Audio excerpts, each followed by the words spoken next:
Right, so we've got episode number 3, which we've got Jase on. It's probably going to be a bit borderline, like most of his conversations, but obviously we've been working together. Do you know what? I didn't even realize how long we've been working together now. It's like 6 months, 6 months.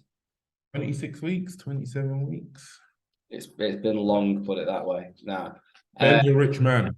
we basically when we first kind of started off, and obviously we had a strong month, and then we went into kind of a bit of a Jase would compete and back-to-back stuff. And I openly turned around at the time and said, I've never seen anybody be able to produce so much fucking content and do so much stuff when they were literally as rough as what it was. And I was like, right, we did fall out a couple of times, don't get me wrong, but we still got the job done every single time. But we spent about, oh God, do you know the best thing to say?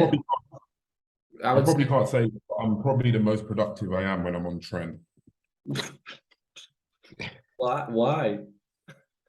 You just have, like I said this the other day, like all jokes aside, it is something that gives you tunnel vision. So in whatever you're actually doing, you're going to have tunnel vision. That's my sort of theory behind it. Right, sound. Anyone listening to this, if you want to scale your business and nail content, take some tremble on. Don't repeat that to anyone if you do listen to that. So, do you know what a good question to start off with this, Jase, is? So, everybody looks at you, obviously one of the most kind of renowned coaches in the UK, moved out to Dubai, kind of been huge on that side. So, why would you get to the point where you felt like you needed to kind of look into the consultancy option? Because even I were a bit shocked. No, the consultancy option, like I'm a realist. I don't know everything, and I feel like you stop progressing when you stop ultimately learning. So I did see you float about, and I saw you float about like on like story reshares, reposts, and I watch a lot, and then I would have seen something that gripped me towards. And I think it was more the professionalism. I always had a business. I had a business that worked with much more people than I did now, but it wasn't a happy business. It was chasing my tail. And I saw a few posts. I can't remember whose post it was. And you just stood out, and I was like, all right, sweet. If we're going to do this, let's do it properly. And listen, the consultancy was still big, but I think now it's at its peak due to popularity and the people it's got under the brand. But then I just felt, you know what, I'm going to start. Huh? I've not even launched business consultancy at that point when I started. Yeah, and I sort of weren't gripped to who you was working with, because like I said, you wasn't working with any crazy big names or people I could be like, oh, they're on a similar level. But it was just what you was putting out I felt was genuine. And like I said, like there's many mentors, there's many people that I've worked with and had conversations with. Sales driven is one way. You can sell a product to anyone, but it doesn't mean they're with you for the long term. You'll have better coaching when you don't have to sell a product. Sorry, you'll have a better client buying when you don't actually have to sell it to them and they come to you for the right reasons. Yeah, that's literally what we did when we come to first scope meeting, because I was like, everybody knows me by now. I'm just straight up honest. First conversation with Jase, I was like, right, I said, so who the fuck actually is Jase? Because we've got Jase who's on Instagram over the last few years, what I've kind of watched, and we've got a guy who's speaking to me now who's not speaking in that type of language, talking about that type of stuff in any way, shape, or form. So obviously there's kind of a lot of push on kind of what to achieve with financial goals and kind of giving it big lick, but it's not big lick at all. It's like proper teddy bear art, really. And I kind of said to him, I said, what's actually happening here? Like, what are you working towards, bro? Because at the moment you are just absolutely spinning every single wheel that you possibly got. Yeah, you've got financial gain from it. I said, but where's kind of your actual freedom? Where's your scalability? And at that point, there really wasn't any. So I was like, right, let's start things one by one, because there has been a lot. We're like, right, let's look at client management. And there's, even though, for example, like, look, you can coach people very, very well on kind of WhatsApp and different techniques like that. But it was a case of going, right, how can we make this more efficient? How can we kind of add further value? Because what people don't understand is like supply and demand is one aspect. And Jase 100% has a shitload of that then and now. But increasing your prices and actually having the value to your service which warrants that price increase for new people coming, that's a different story. Because if you come in and going, right, I am a £250 to £300 a month coach, and you've not actually got anything to show for it other than I've got a lot of clients, It's not going to take you long until you're not going to be making sales, and also you're going to have like kind of low retention. So we spent I don't know, probably spent 2 months before we even did anything. Yeah. Probably spent We sort of really just dug into the client's experience and the client's journey. And you know, any coaches watching this, it's easily done. Like just reaching out to your clients in the week because you've got a brand where it's not oversaturated, doing Loom replies where you are engrossed in that client's journey rather than a 10-second WhatsApp or voice note. Like that's all we really did, and it translated a lot. Yeah, it did. And then we kind of got to that point where it was like, right, Jase's obviously got a team, and that's something where what people don't understand when it comes to like kind of consultancy and what we do. Even what that's the reason we've launched PTR is every single aspect of what someone is, what they want, what their business is, we will kind of manage it. Like I had someone over there going like, "What is it that you do?" And I was just like, "We do everything." I was like, "We don't really turn around and go, right, this is just sales, or this is just personal development, or this is just improving product value." It's a case We've of actually never spoke or actually learned sales because you don't need to when you've got a brand name. Like Jordan Peters never tries to, when he was coaching, never tried to sell coaching because he didn't need to because the brand name was so strong. So we've actually never. So if anyone's listening to this and thinking, yeah, you're going to get into the call and listen to find out about sales, I'm sorry, you're not. no We never covered sales. We never covered objections. We never covered if someone says no. Like we didn't cover that. only thing I've done with sales now, it's one of the things I do with other people is like, look, if you've got like a coaching call, so the coaching call strategy that I've got is pretty legit. If it's done right, which yes is classed as sales technically because it's a sales call, intro call, but you don't treat it as that type of thing. And what you got to kind of take into account is my talk at I did this in the video this morning. My talk at the coach convention. So the only reason that I decided to host with Ben this massive event is kind of push kind of our beliefs and my beliefs within kind of what coaching the fitness industry be like. And in that talk, I've already said like it's not about sales and marketing. And I will basically go through an extended presentation. It's pretty fucking cool. I'm not gonna lie. Like I'm not really together, but I've done it it's a concept. It's another company I'm working with, which is coming out soon, but I've broken that down to represent a coaching company. And basically saying like, look, if you have the right type of brand, the right type of message, the right type of value, then clients will come to you. Look, there will always be an element of outreach. For example, outreach is Jase interacting with people who interact with him. But it's not him going in and going, right, I'm going to come in and I'm just going to try and work with absolutely everyone. It's the people who he's attracted through his target consumer and his brand coming to him that he knows he can easily sell at those type of figures too. Yeah, 100%. And it's actually mad because, dare I say it, to this day, we've still not actually run a sales call. No, to be fair, it must have been a month ago, and I just went, I went, what are we on now? In terms of like kind of obviously, I would not spoke about it for 4 or 5 months, and in terms of kind of what was the actual kind of profit, like turnover per month, and they told me, and I went, fucking hell. I was like, right, sound well, at least we're going in the right direction. We'll carry on then. But no, I am like I'm not against sales calls. It's something I would be doing just to find out about the client journey rather than actually sell a bit more.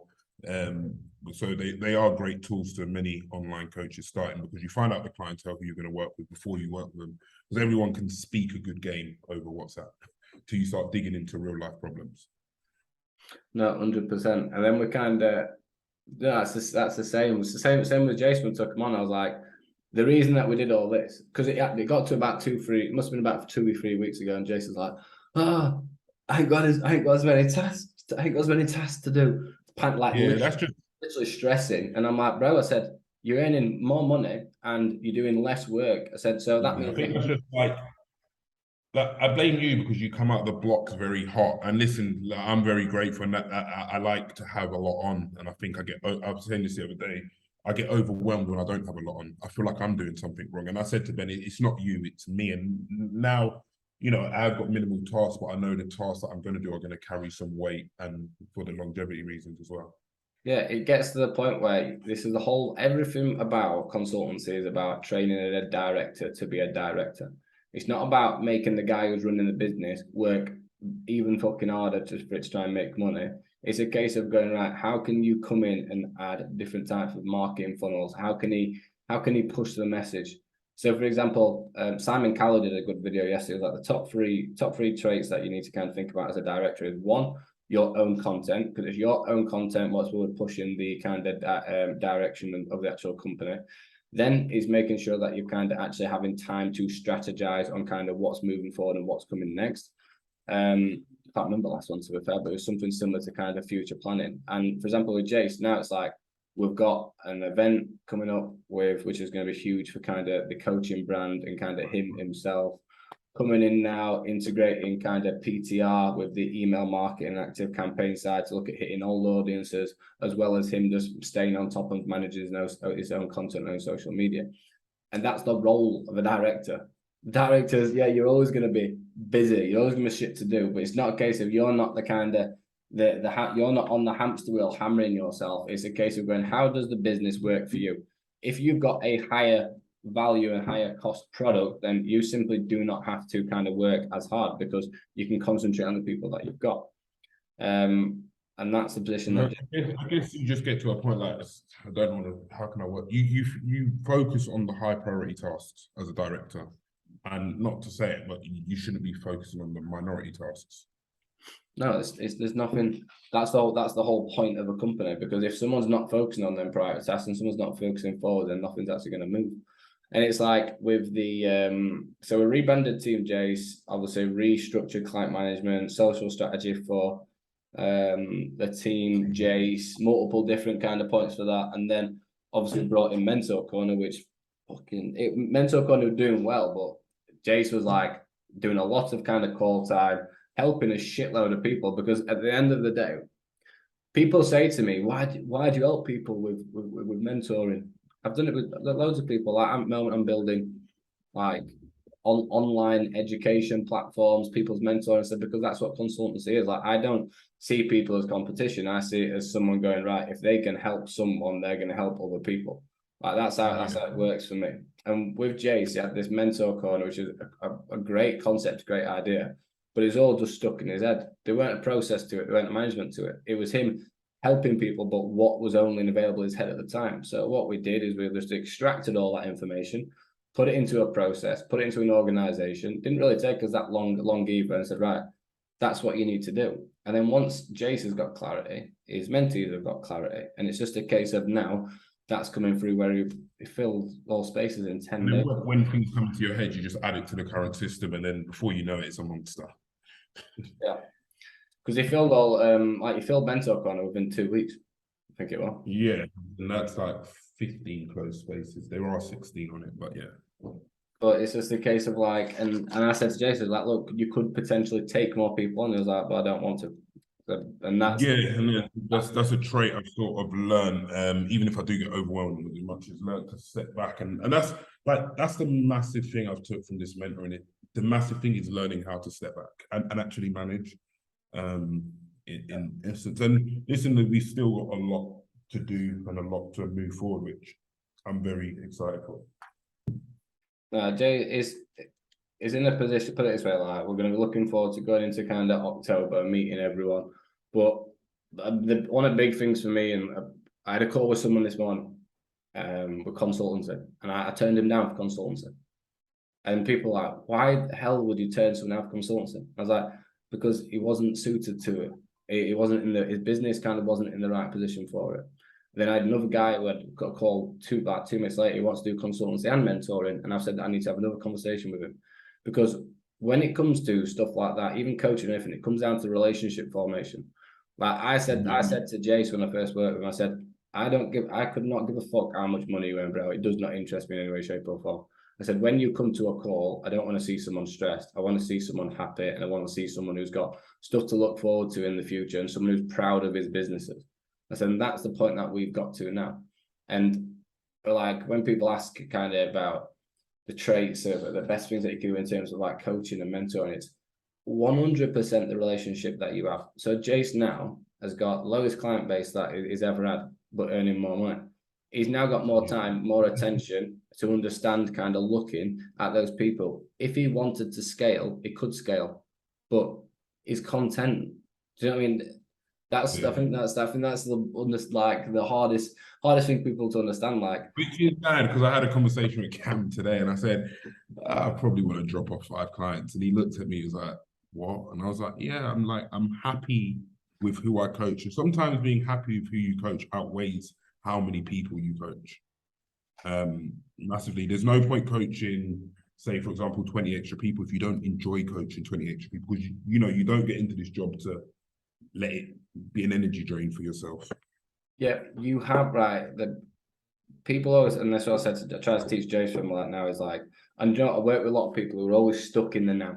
They're stuck in the now. They don't see what's 2, 3, 4, 5 steps ahead. And I said, like, right, if you work with 20 clients, so let's just say I worked with 3 consultancy clients and I extended that relationship out at high tier cost, but the relationship wasn't right and it broke down. That could turn into 10 bad referrals to me. Yeah, if Jase took on 20 to 30 clients and did a poor quality service, that could turn into 40 to 60 people who were all turning around and going, don't go with him or don't go with you. Yeah. You realize quickly a lot of your clients, like coaching, mentor, a lot of your clients come from word of mouth. Like most of my messages are, hey, someone's referred you. And even with Ben, like people message me and say, what's Ben like? Before. And sometimes that is What's your response? No, this is a funny one. What's your response when people ask what I'm like, Jay? All jokes and all jokes aside, I would say that, but all jokes aside, I literally say he's good if you're willing to work. Like I'm very straight. If you're not willing to work, like when you sent me my first task, I was like, you having a laugh. Yeah, I thought that was the task for the month. this is about point of. So basically, when me and Jase first met, and I started working with Cam not long afterwards, and I've spoke about kind of how my head works at this point. I'm quite open about it. I'm quite accepted by it. But it was funny because I got this message from Jase going, look, mate, I don't want to lie. I don't want to just please take this in the most like best way that you can. I don't think I was as comfortable with you yet as well. Yeah, it didn't really know. It was like he said, but what you do is borderline autistic, and I was like, well, it's funny you should say that, mate, because I pretty much am. And he was like, right, sound well. At least we know that now. And obviously, I would have sat laughing at home, but It's like I say to people, like you just get inside the business and you sort of know how to nitpick individuals. And listen, I do mentoring on a small scale, and it does get to times where you have to scratch your head and say, how can I make this personable? But time after time, it becomes more personable and more personable to that individual. And to me, that is not something you learn, it's a skill. Just to be able to read people and what brings out their best qualities. And that is a hard trait to have. Like you can't study that anyway. no, I don't even know where it's.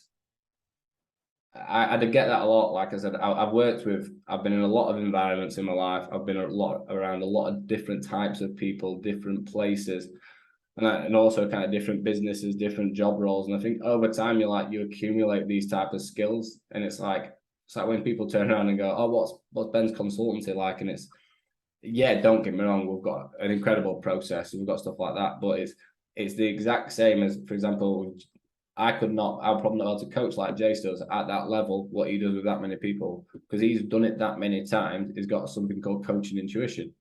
Yeah, so he can make informed decisions before they're even coming into fruition yet. Whereas like with me, I can do that with businesses and I can do that with people or people who are running businesses, if that makes sense. Like I'd think about a check-in change 3 days before the check-in. It would just I'll just be in bed. I'll be like, sweet, we need to change this diet. And it just happens the more people you work with time after time. Yeah, 100%. But yeah, so I'm trying to think. So we've got.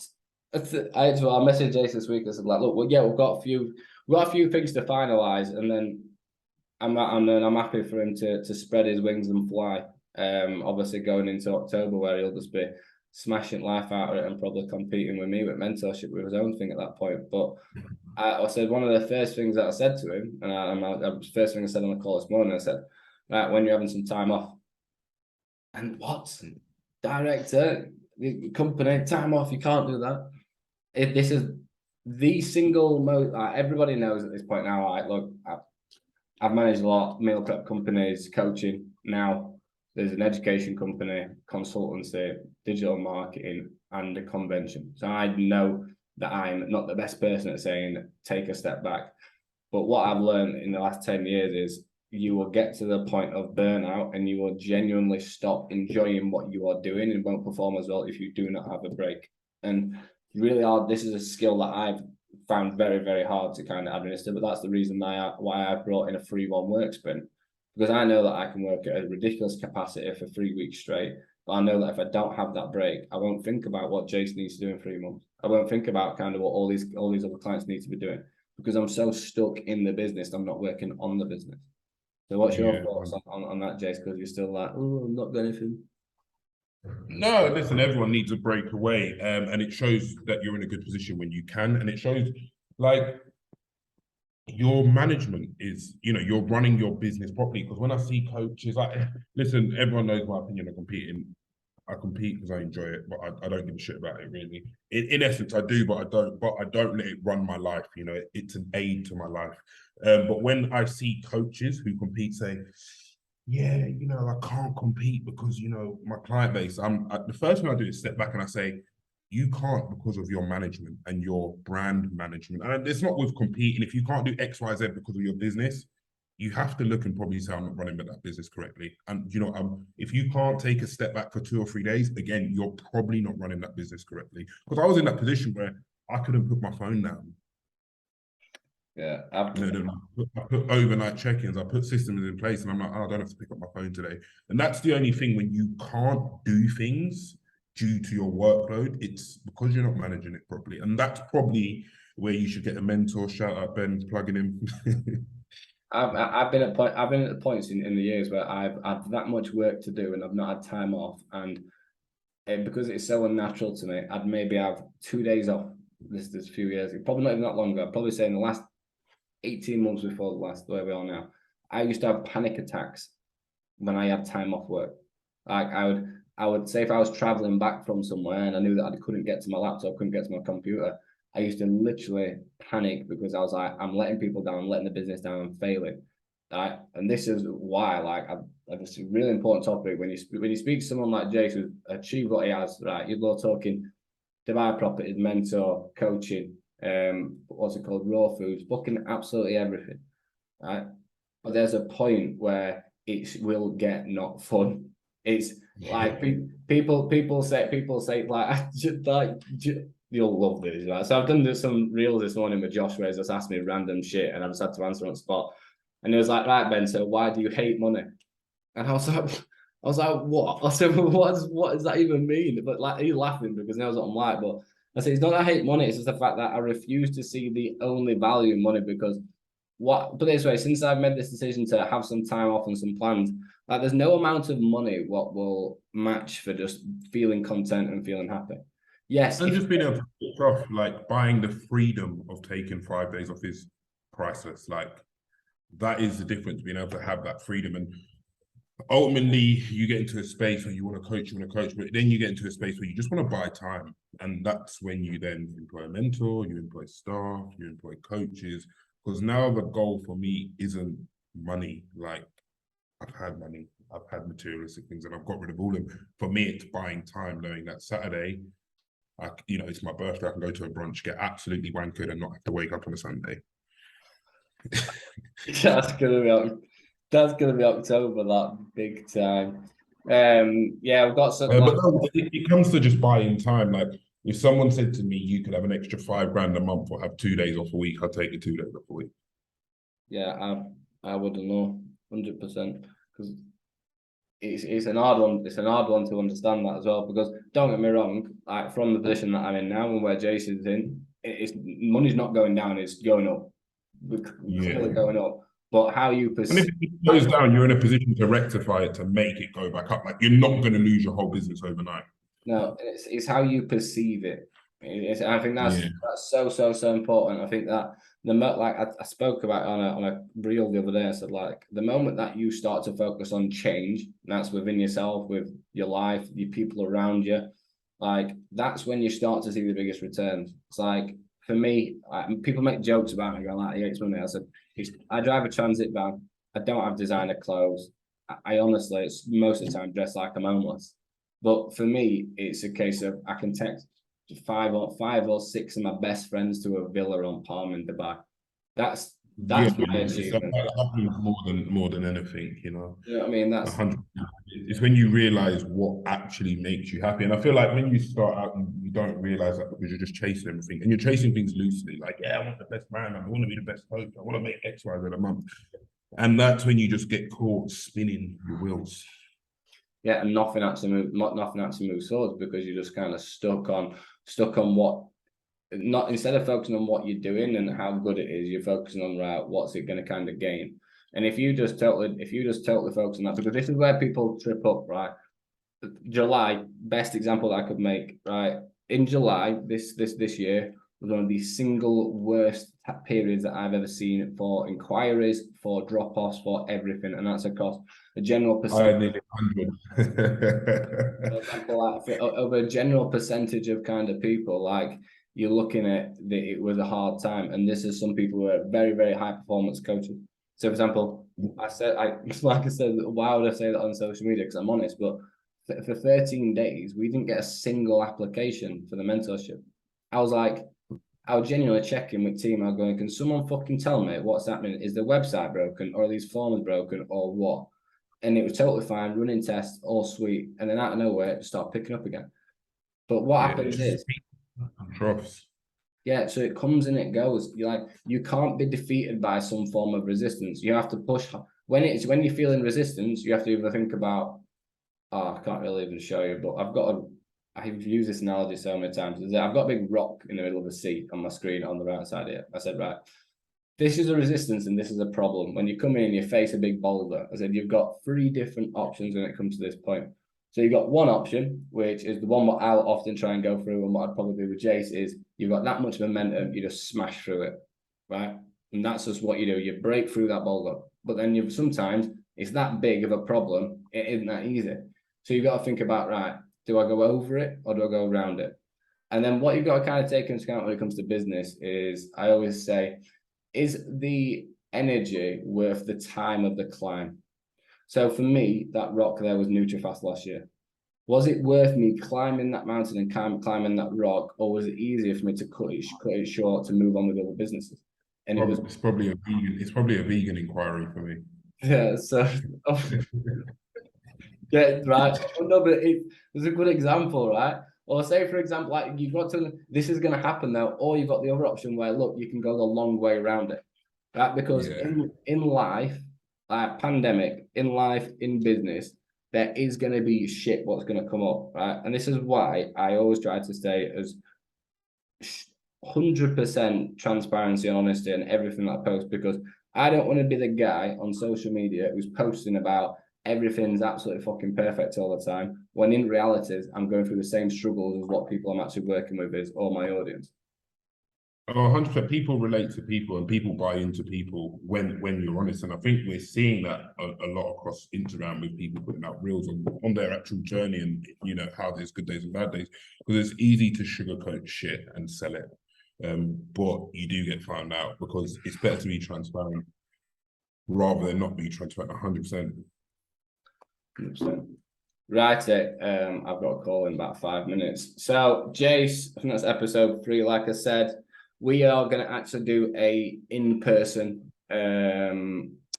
dual camera podcast in Dubai. We're probably going to have a drink when we're doing it, at least. Even I've actually got a podcast room sorted.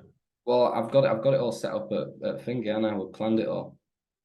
Yeah, they're gonna can come round, but we've got that. We're gonna do. I'm probably gonna plan. I was gonna do about 15-20 people in 2 days, but I'm doing 3 days now because Cam's Reyt awkward and stuff. Because other people are, because it's competing day that I'm actually gonna do it also.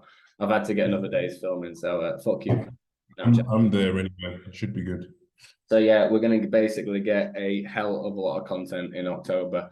Ben Bray's going to be there as well. A lot of my best mates, but yeah, it's going to be a class trip and just a really big roundup to what Jase has achieved this year. And I'd like to think myself at that point as well. So, Boom. right, happy birthday, brother. I'll catch you in a bit. Sweet.